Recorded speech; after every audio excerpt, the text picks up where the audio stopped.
Moments after Charlie Kirk's fatal shooting, someone calm, deliberate, and strangely unbothered walks straight to the rear-facing security camera and removes the SD card. That tiny piece of plastic could have held the truth, every second, every angle, every clue. But now it's gone. Authorities say the footage has been recovered. But if that's true, why is it being withheld? Why has no one seen it? And who exactly took it in the first place? This story isn't just about a shooting anymore. It's about control of evidence, of truth, and of public trust. Because when the key to justice is locked away, people are forced to ask, what are they hiding? Before we dive deep into the shocking details of the missing SD card and the unanswered questions surrounding Charlie Kirk's case, backhand index pointing right, make sure you subscribe to this channel right now. Stay with us, because what you're about to hear may change the way you see this entire investigation. Our focus today centers on a highly technical yet, well, politically charged conflict. It arises from the fatal shooting of Charlie Kirk during a public address, an event that was, officially at least, marked as solved with the arrest of Tyler James Robinson. Right, solved on the surface. The controversy, however, it doesn't really lie in the bullet trajectory or even the suspect's guilt, necessarily. It's about a single piece of evidence that, well, vanished and then reappeared, only to be locked away permanently. Exactly. We are talking about the rear-facing security camera. Now, this camera recorded the moment of impact and, critically, the immediate aftermath. That's where we see an individual deliberately removing the memory, the SD card, before just melting back into the chaos. Authorities later confirmed the card was recovered, yes, but they have permanently classified its footage, withholding it entirely from public release. And that brings us to the core question, doesn't it?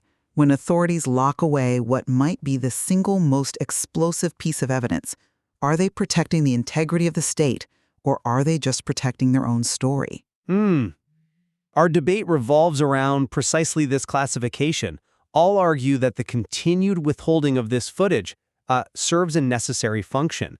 It's about maintaining sophisticated security protocols and, importantly, investigative integrity. And I'll argue that this level of secrecy constitutes an unacceptable suppression of transparency, that it looks, for all intents and purposes, like an effort designed to control the official narrative. Okay, so let's start with the premise, the function of that camera. It wasn't broadcast equipment, it was a security asset. It was part of what they call a layered protection strategy, which is pretty common for high-profile individuals. Its placement behind Kirk was specifically designed to track proximity risks, identify blind spots maybe the primary bodyguards might miss. Now, releasing this footage, well, it could expose proprietary information.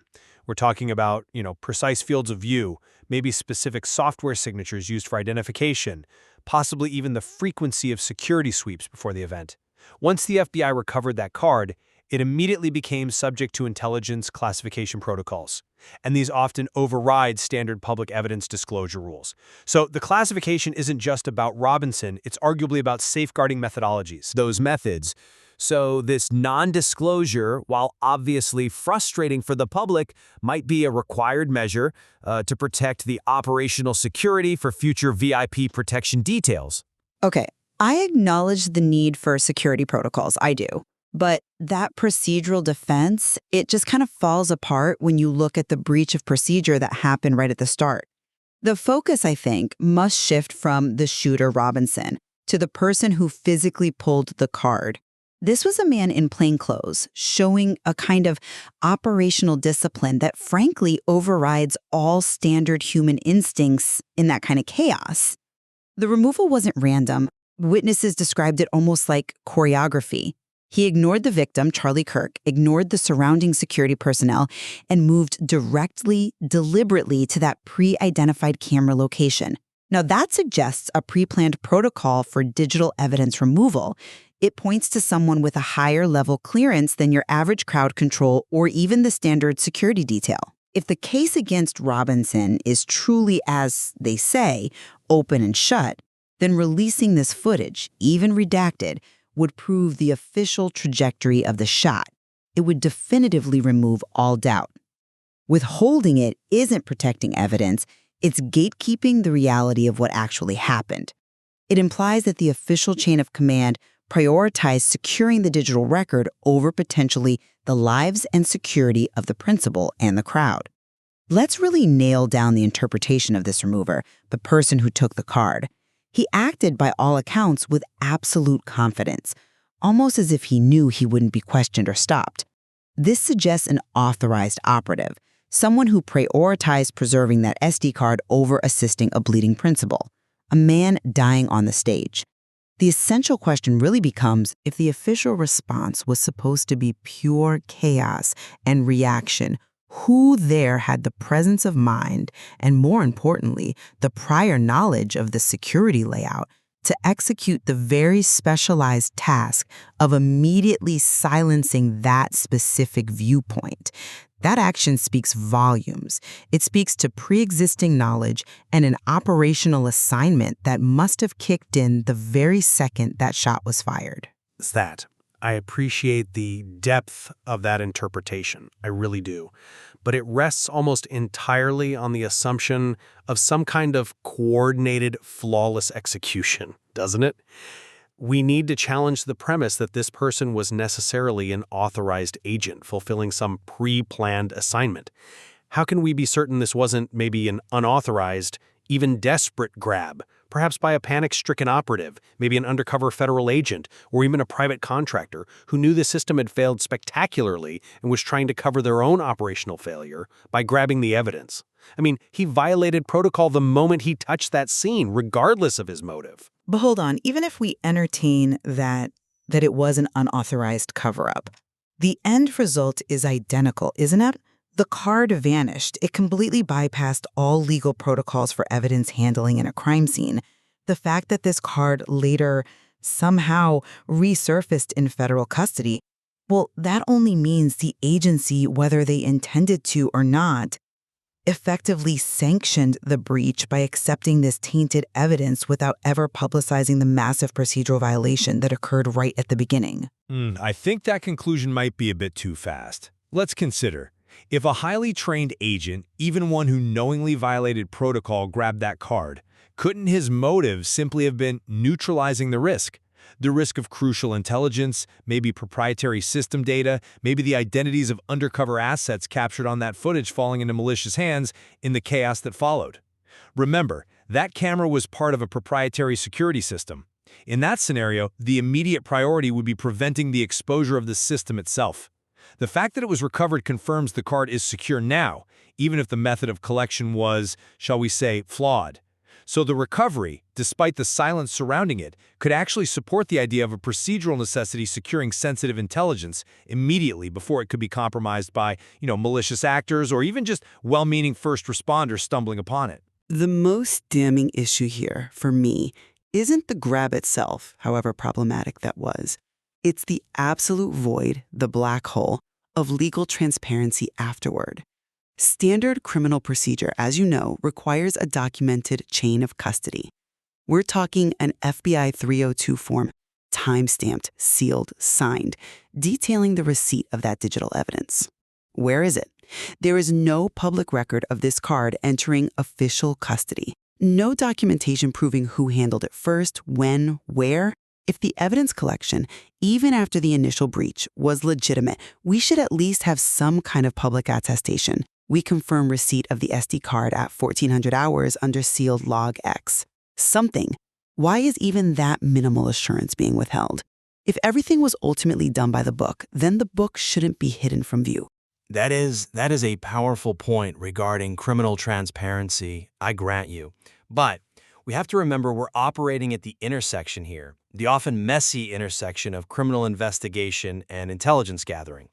When the FBI assumes custody of an item that's deemed related to national security or intelligence operations, and proprietary VIP security protocols often fall into that category, well, classification protocols frequently override standard public disclosure requirements.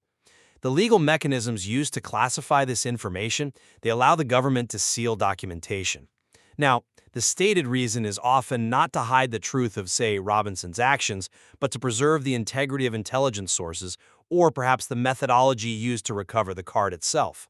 We are in effect being asked to accept that sometimes protecting the people and methods involved in sensitive operations takes precedence over releasing all the evidence logs publicly. But that explanation requires us to just ignore the primary violation that started this whole chain. Your argument seems to assume the only sensitive information on that card is maybe the face of the remover or some software signatures. But what if the footage itself is sensitive precisely because it's the only unedited, untampered view of the sequence of events?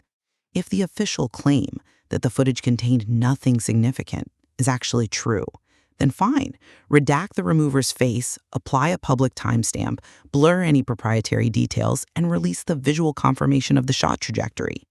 The absolute refusal to release even a single redacted frame strongly suggests the footage is significant and potentially contradicts the official narrative regarding the trajectory or the timing or maybe even the number of people involved. Look, the continued secrecy hinges on the classification of the value of the information that footage contains. We can't just automatically presuppose malicious intent here. What if the footage does confirm the official trajectory in the suspect's position, but it also contains, say, unique identifiers for proprietary tracking technology, or reveals operational positions of other security assets? If that's the case, the classification arguably must stand. Releasing even heavily redacted images could potentially allow sophisticated foreign actors or high-level organized threats to reverse engineer critical security technologies. And that is a security compromise that, from an official standpoint, they likely feel we cannot afford, even in the pursuit of greater public transparency regarding a case they already deemed solved by the arrest. But by classifying the footage so absolutely, the authorities essentially forfeit their claim to transparency and certainty on this case. That silence, it inevitably throws doubt onto the entire neatly packaged narrative concerning the suspect, Tyler James Robinson. It forces the question, was Tyler the villain, or was Tyler merely the cover? The case against him moved forward very swiftly, yes, relying on other circumstantial evidence, but the one camera, the only camera that could provide that unfiltered truth, the definitive confirmation of the trajectory and the immediate reaction, is the one that is locked away. That doesn't suggest preservation of justice. It strongly suggests a deliberate effort to manage perception. And when the government starts managing the evidence to that degree, they are effectively managing reality itself. I understand the skepticism that creates. I really do. But the investigation into Robinson proceeded based on what was described as compelling, available evidence at the time. The secrecy surrounding this specific SD card likely relates more to a separate and potentially still ongoing investigation into the man who removed it. Think about it. He committed a serious procedural violation. He compromised a federal crime scene. Releasing the footage would immediately expose that individual, potentially compromising the investigation into his motive, his affiliation, and why he chose to violate standard protocol in such a dramatic way. The priority for investigators might well be to resolve the security breach and the procedural failure committed by the remover, which is a key operational intelligence concern, quite separate from the primary criminal charge against Robinson himself. But the two are fundamentally linked. You must see that. If the remover was an operative and his actions strongly suggest pre-planned execution, well, that fundamentally recontextualizes the crime itself. It potentially shifts it from a lone wolf attack narrative into something far more complex, maybe a black op, maybe even a state-level execution with some kind of internal support. Until we see that footage or at least have a credible accounting for it, we simply cannot rule out the possibility that the narrative handed to the public, the swift arrest of a single individual, is merely a strategic deflection, perhaps designed to protect the source of what might be the greatest procedural violation in the whole affair. We're left asking, what exactly did the authorities find on that card that they felt was a greater threat to the state than the public's inevitable loss of faith in their justice system when transparency disappears? We have reached, I think, an impasse here. It's rooted in that inherent conflict between absolute security and necessary transparency. I would maintain that in complex, high-stakes incidents, especially those involving federal intelligence concerns, officials are often forced into making difficult, sometimes non-public decisions, decisions designed to protect intelligence methods, operational security, maybe even personnel. The fact that the card was recovered means the evidence is secure, technically, and its continued classification, while deeply frustrating, may simply be the perceived necessary cost of protecting operational details that extend far beyond the single tragic event. We have to at least consider the long game of security and threat neutralization. And I maintain that public trust is the absolute cornerstone of justice. The unique, frankly bizarre circumstance of this card being deliberately pulled, then recovered, and then permanently sealed, it confirms a calculated decision was made somewhere, by someone, to manage reality. Until the public sees that footage, even a heavily redacted time-stamped version, the question of whether this case was definitively solved or merely strategically sealed will persist, and that persistence confirms the public's worst fears about governmental gatekeeping and narrative control. The issue absolutely remains, and it's a troubling one. What proprietary method, what intelligence failure, or perhaps what internal procedural breach is considered so sensitive, so explosive, that it outweighs the immense evidentiary weight of the single camera that confirmed both the moment of impact and the critical reaction immediately following? That question hangs heavy in the air.